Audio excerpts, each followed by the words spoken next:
Sudden గా మాజీ మంత్రి అమర్నాథ్ గారు ఋషికొండ మీద తప్పుడు ప్రచారాలు చేయకండి, అవి ప్రభుత్వ భవనాలు, ఇంపార్టెంట్ అతిథులు వచ్చినప్పుడు వాళ్ళ వాడడం గురించినంత లగ్జరీగా కట్టుకున్నాం అని చెప్పారు.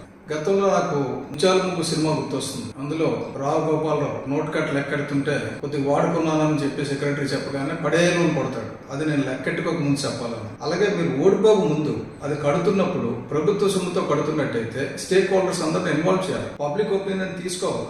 ఇక్కడ రిషికొండలో ఉన్న పాత భవనాలు స్థానం కొత్త భవనాలు కడదాం అనుకుంటున్నాం, మీ అభిప్రాయం ఏంటంటే ప్రజాభిప్రాయాల సేకరణ జరగాలి. తర్వాత ప్రతిపక్షాలతో సంప్రదింపులు చేయాలి.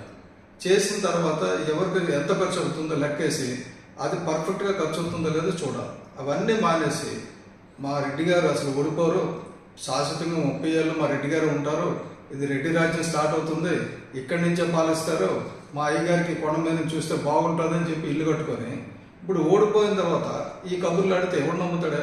అసలు నువ్వు ఎందుకు ఓడిపోయావు నీకు తెలుసా?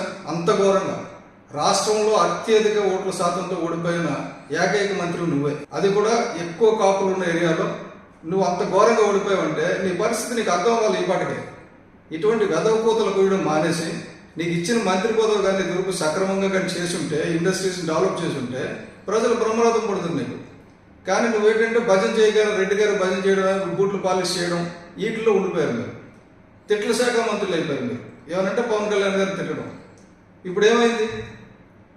అవి ప్రభుత్వ డబ్బుతో ఖర్చు పెట్టిన సంగతి అందరికీ తెలుసు. కానీ ప్రభుత్వ డబ్బుతో ఖర్చు పెట్టేటప్పుడు ఎక్కడ ఎంత ఖర్చు పెట్టాలన్నది ప్రజలు నిర్ణయించాలి. ప్రజాభిప్రాయ సేకరణ జరగాలి. జరిగిందా? దేనికి ఎంత ఖర్చు పెట్టాలన్న ఉందా? ఇప్పుడు అసలు అది ఓడిపోవన ధైర్యంతో చేసి మీ సుబ్బారెడ్డి ఏమంటాడు?